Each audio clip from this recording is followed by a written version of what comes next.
செந்தமிழே உயிரே நறுந்தேனே, செந்தமிழே உயிரே நறுந்தேனே, உயிரினை மூச்சினை உனக்களித்தேனே.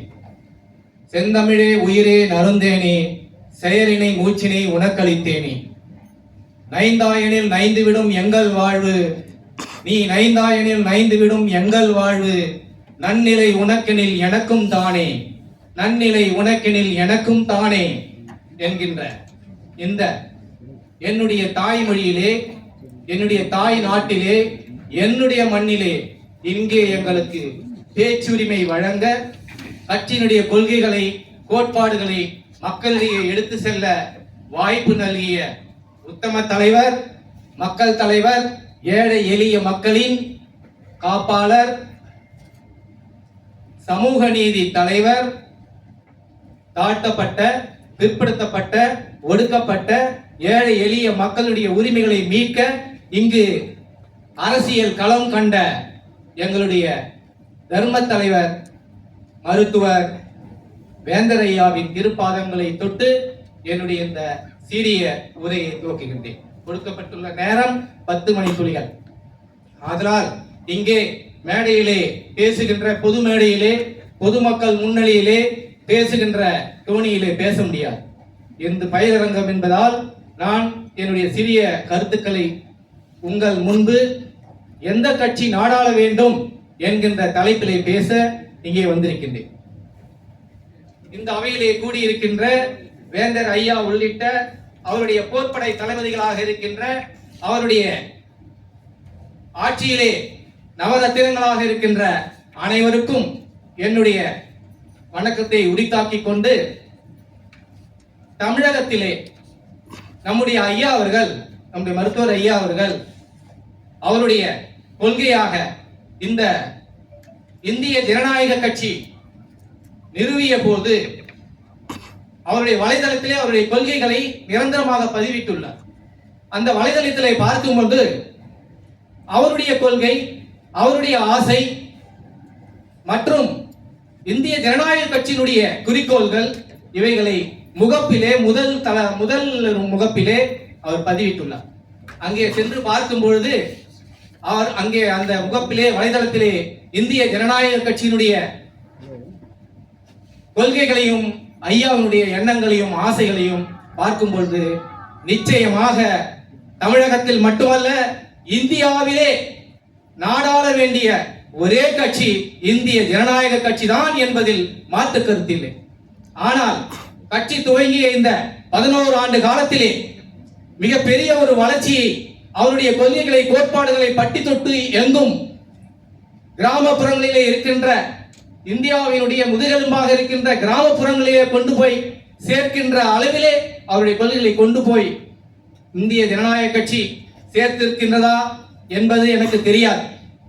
ஆனால் இனி வரும் காலங்களில் நம்முடைய பணி, ஐயா அவர்கள் ஒரு 13 நவரத்தினங்களை தேர்ந்தெடுத்து அவர்களுக்கு சில மாவட்டங்களை பிரித்து கொடுத்து இந்திய ஜனநாயக கட்சியுடைய கொள்கைகளை அங்கே கொண்டு சேர்க்க வேண்டும்.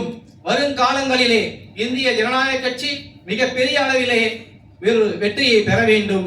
அதிக அளவிலே உறுப்பினர்களை சேர்க்க வேண்டும். கிளை முதல், வார்டு முதல், மாநில, மாவட்ட, ஒன்றிய, நகர, பேரூராட்சி வரை பொறுப்பாளர்களை நியமிக்க வேண்டும். கட்சி பணியை கொண்டு செல்ல வேண்டும் என்று உத்தரவிட்டுள்ளார். அந்த வகையிலே அவர்களுக்கு தோளோடு தோள் கொடுக்க, அவருடைய எண்ணங்களை, இந்த பொறுப்பாளர்களுடைய எண்ணங்களை நிறைவேற்றி தர நம்முடைய கடமையாக அவர்களுக்கு உதவியாக பேச்சாளர்களை, ஏனென்றால் ஒரு கூட்டத்தை ஏற்படுத்த வேண்டும் என்றால் அதில் உள்ள கஷ்டம் என்ன என்பது எனக்கும் தெரியும், ஒரு பொறுப்பாளர் என்கின்ற வகையிலே. ஆகையால் அந்த கூட்ட ஏற்பாடுகளை மும்முரமாக இருக்கின்ற பொறுப்பாளர்கள் கட்சியினுடைய கொள்கைகளை, கோட்பாடுகளை அங்கே மக்களிடத்தில் எடுத்து சொல்ல முடியாத சூழ்நிலையிலே நாம் அங்கே வருகின்ற விஐபி என்று சொல்லப்படுகின்ற கூட்டத்தினுடைய தலைவர் வரும் வரை அந்த கூட்டத்தை கலையாமல், கட்டுக்கோப்பு கலையாமல், அவர்களுடைய ஆர்வம் குறையாமல் நம்முடைய கட்சிகளையும் கொள்கைகளையும் கோட்பாடுகளையும் அங்கே எடுத்து சொல்ல வேண்டிய கட்டாயத்திலே நாம் இருக்கின்றோம். அந்த வகையிலே மிக சிறந்த ஒரு பேச்சாளர்களை இங்கே உருவாக்க வேண்டும் என்ற நல்ல எண்ணத்தை இங்கே இந்த பயிலரங்கத்தை ஏற்படுத்தி கொடுத்திருக்கின்றார். அவருக்கு நன்றி கூறி, இந்திய ஜனநாயக கட்சி தான் இந்தியாவை ஆளக்கூடிய ஒரு முழுமையான கட்சி என்பதை இந்த நேரத்தில் தெரிவித்துக் கொண்டு,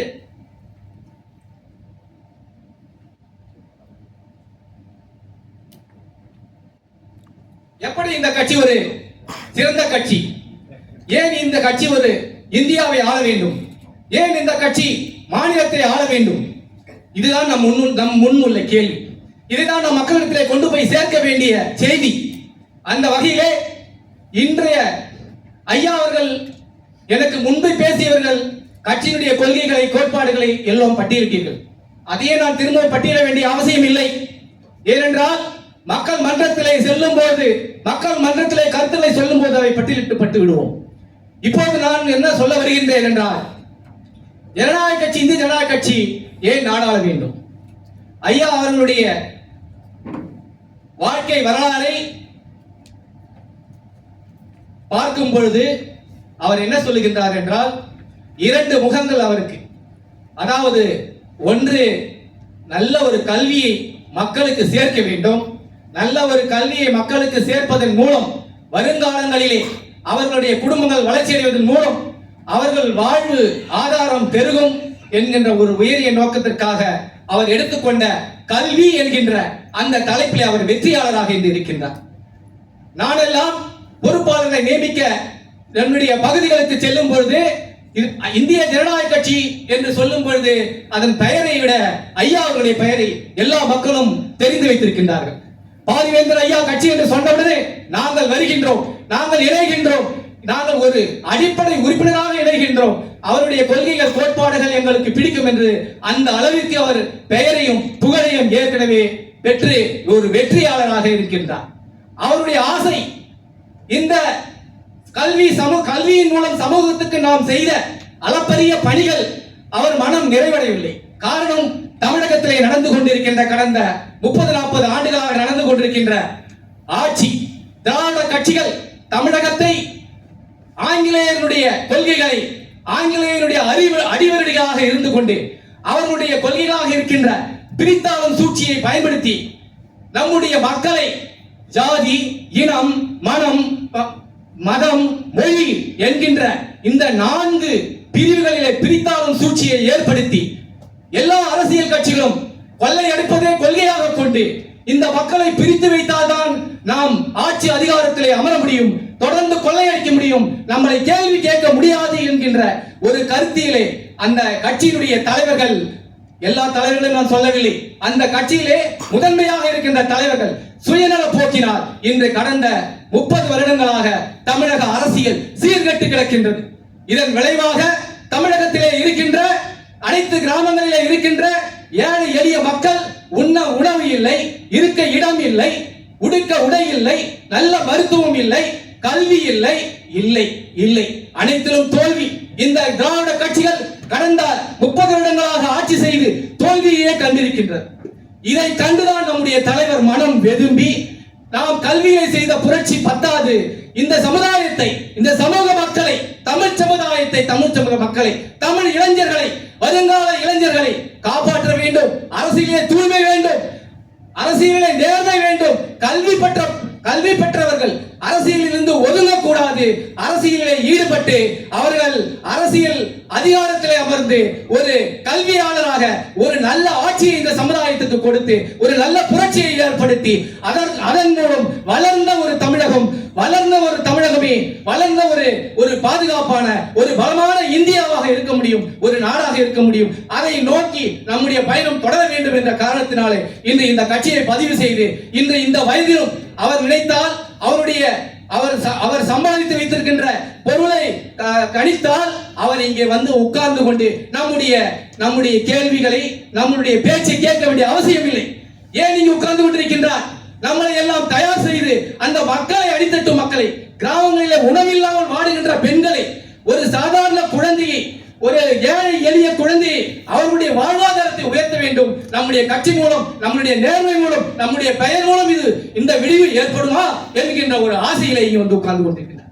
அந்த வகையிலே தமிழக மக்களே, வாக்காளர்களே, விவசாயிகளே, பெரும் பெண்களே, உங்கள் மாணவர்களே, இளைஞர்களே, உங்கள் பாதம் தொட்டு நான் கேட்டுக்கொள்வது என்னவென்றால், இந்திய ஜனநாயக கட்சி ஒரு நேர்மையான கட்சி, ஒரு ஜனநாயகம் உள்ள கட்சி. எங்கள் தலைவர் ஒரு நேர்மையானவர். அவர் ஒரு சிறந்த சீர்திருத்தவாதி, ஒரு சிறந்த ஒரு வெற்றியாளர். அவர் எடுத்துக்கொண்ட எந்த செயலும் வெற்றி பெறாமல் இருந்ததில்லை.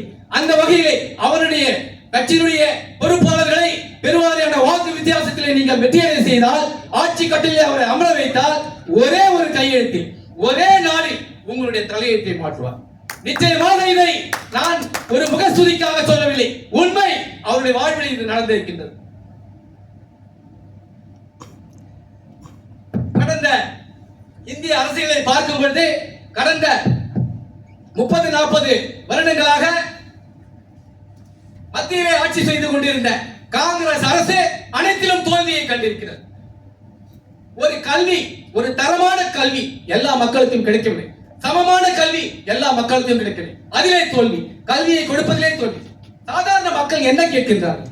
கார் வேணும், பங்களா வேணும், இப்படி இதையா கேட்கிறாங்க? ஒண்ணும் கிடையாது. நல்ல குடிநீர், சுத்தமான குடிநீர், உண்ண உணவு, இருக்க இடம், உடுக்க உடை, உடம்பு சரியில்லை ஒரு ஹாஸ்பிட்டல் போய் மருத்துவம் பார்க்கணும். இதை கூட கொடுக்க முடியாத ஒரு அரசா எத்தனை காலம் தான் ஏமாற்றுவார்கள்? மத்திய அரசை கேட்டால் மாநிலம், மாநிலத்தை கேட்டால் மத்திய அரசு, இப்படி மாற்றி மாற்றி கையை காட்டிக்கொண்டு கடந்த இந்திய சுதந்திரம் வாங்கிய நாள் முதல் இன்று வரை எந்த அரசாங்கமும் அடித்தட்டு மக்களுடைய கவலையை சரி செய்ய முயற்சிக்கவில்லை. அதிலே தோல்வியை கண்டிருக்கிறார்கள். கல்வி சரி கொடுக்கவில்லை, உணவு கொடுக்கவில்லை, நல்ல சாலை வசதி கொடுக்கவில்லை, அடிப்படை வசதி கொடுக்கவில்லை, ஒரு மின்சார வசதி கிடையாது, விவசாயம் செய்ய நீர், அவர்களுக்கு தேவையான ஒரு ஆதாரம் அதையும் செய்து கொடுக்கவில்லை.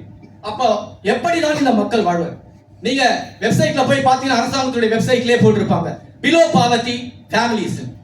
அதுல போய் பாத்தீங்கன்னா ஒரு வார்டு வைஸ் பாத்தீங்கன்னா, வார்ட்லயே ஒரு அந்த வார்டுல ஒரு 1,00,000 பேர் இருக்கிறாங்கன்னா அதுல பாத்தீங்கன்னா ஒரு 75%, 65% பிலோ பாவர்ட்டி ஃபேமிலிஸ் லிஸ்ட். அவங்களுக்கு ஒரு நம்பர் வேற. இப்படி மத்தியிலே ஆட்சி செய்த காங்கிரஸ் அரசு வன்முறையை ஒடுக்க முடியவில்லை, தீவிரவாதத்தை வேறு இருக்க முடியவில்லை, மக்களுக்கு தேவையான அடிப்படை உரிமையாக இருக்கின்ற, வாழ்வாதார உரிமையாக இருக்கின்ற நீர், உணவு, இருப்பிடம், மருத்துவம், குறைந்த செலவிலே கல்வி, இலவசமாக கூட கேட்கவில்லை, நியாயமான கட்டணத்திலே கேட்கின்றார்கள் மக்கள். அதை கூட நிறைவேற்ற முடியாத ஒரு அரசாக கடந்த காலங்களிலே இந்திய அரசியலும் சரி, தமிழகத்தில் இன்னும் சொல்ல வேண்டியதே. தமிழகத்தில் அதைவிட மோசம். இதோ நான் பேசிக் கொண்டிருக்கும் இந்த காணொலியை ஒருவேளை வேந்தர் டிவி வெளியிட்டால் நாளைக்கு நானே கூட கைது செய்யப்படலாம். அது போன்ற ஒரு நிலைமை வெள்ளைக்காரன் ஆட்சியிலே இருக்கின்ற என்றால் சிறைவாசம், அப்படிப்பட்ட ஒரு இன்றைய நிலைமை. மதுவை இங்கே விற்காதீர்கள் என்று தட்டி கேட்ட 2 இளைஞர்கள் கொலை செய்யப்படுகிறார்கள். சட்டம் ஒழுங்கு சரியில்லை, சீர்கெட்டு இருக்கின்ற இந்த அரசாங்கத்தை பற்றி உங்களுக்கு எல்லாம் தெரியும். ஆனால் வருகின்ற தேர்தலிலே அவர்கள் நிச்சயமாக வெற்றி பெறுவார்கள். ஏனென்றால் அவர்கள் மதத்தை வைத்து, இனத்தை வைத்து, மொழியை வைத்து மக்களை பிரித்து வைத்திருக்கின்றார்கள். ஜனநாயக கட்சியினுடைய தலைவர் அவர்களுக்கு அவர் பொறுப்பாளர்களை தொட்டு நான் கேட்டுக்கொள்வது என்னவென்றால், உங்களுடைய அந்தஸ்தை பயன்படுத்தி, உங்களுடைய செல்வாக்கை பயன்படுத்தி அந்த இப்போது நடந்து கொண்டிருக்கின்ற பாசிச அரசை எதிர்த்து ஒடுக்க, நீக்க உங்களாலான அனைத்து முயற்சிகளையும், உங்களுடைய மரியாதை, தன்மானம் இவைகளை எல்லாம் சற்று ஒதுக்கி வைத்து அனைத்து தலைவர்களையும் ஒன்றிணைத்து இந்த வேறுபட்டு இருக்கின்ற தமிழ் இனத்தை, தமிழ் மக்களை காப்பாற்ற நடவடிக்கை எடுக்க வேண்டும் என்ற நேரத்திலே கேட்டுக்கொண்டு வாய்ப்புக்கு நன்றி கூறி உங்களிடம் விடைபெற்றுக் கொள்கின்றேன். நன்றி, வணக்கம். உங்களுக்கான கேள்வி, எல்லாரும் பாசிசம் பயன்படுத்துறாங்க, அந்த வார்த்தைக்கு என்ன பொருள்? பாசிசம் என்றால் எனக்கு தெரிந்தவரை, சரியான விளக்கம் எனக்கு தெரியாது, இருந்தாலும் எனக்கு தெரிந்தவரை அறிந்தவரை சொல்லுகிறேன் ஐயா. பாசிசம் என்பது எதிர்த்து யாரும், ஒரு ஆட்சி செய்யும் அரசாங்கத்தை எதிர்த்து யாரும் கருத்து சொல்லக்கூடாது, பேசக்கூடாது, செயல்படக்கூடாது. அந்த அரசாங்கத்தை எதிர்த்து எதிர்த்து நின்று கூட பேசக்கூடாது, உடனே அவங்களுக்கு தண்டனை. இதுதான் நான் படிச்சு தெரிஞ்சிருக்கு.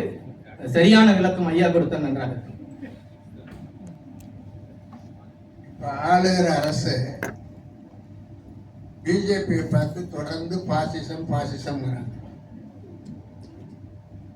ஏதோ இவங்க கொள்ளைக்கு அல்லது கருத்துக்கு அதை கேட்கறதுக்கு தயாராக இல்லாத வகையில் நாங்கள் செய்கிறதா முடிவு அப்படின்னு டெல்லி கவர்மெண்ட் மைய அரசு சொல்கிற மாதிரியும், அதற்கு ஆளுகிற அரசு இல்லை நான் கேட்பதெல்லாம் கொடுக்க மாட்டேங்கிறாங்க, நாங்கள் சொல்றதெல்லாம் கேட்க மாட்டேங்கிறாங்க, ஆக எங்களை மதிப்பதில்லை, அதனால் அவள் நினைத்ததை செய்கிறார்கள், ஆகவே அது பாசிச அரசு அப்படிங்கிறதுல இன்னைக்கு ஆளுகிற அரசு இங்கே.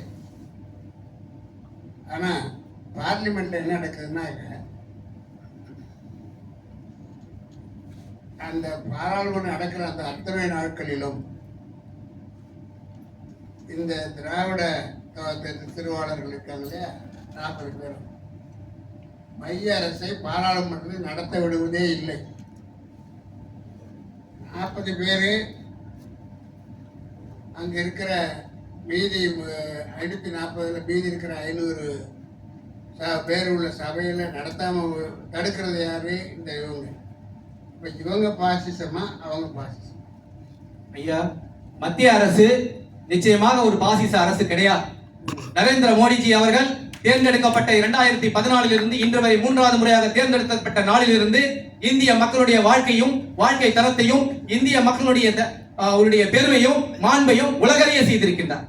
நிச்சயமாக மாநில அரசு சொல்வது அபத்தமான ஒன்று, தவறுதான். மாநில அரசு மத்திய அரசை செயல்பட விடாமல் கூச்சலும் குழப்பமும் விட்டு அங்கே மக்கள் மன்றத்திலே பாராளுமன்றத்திலே அங்கே எந்த வேலையும் செய்ய விடாமல் செய்ய வேண்டும். அவர்களுடைய வெட்ட வெளிச்சம், அவர்கள் கொள்ளையடிப்பது, அவர்கள் செய்யும் சரியான நிர்வாகம் இல்லை.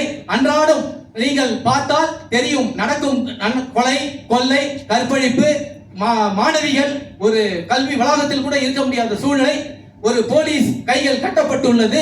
இன்று ஒரு அராஜக ஆட்சி நடந்து கொண்டிருக்கின்றது. அவர்கள் நிச்சயமாக மத்திய அரசை சுட்டி காட்டுவது முற்றிலும் தவறு தவறு தவறு.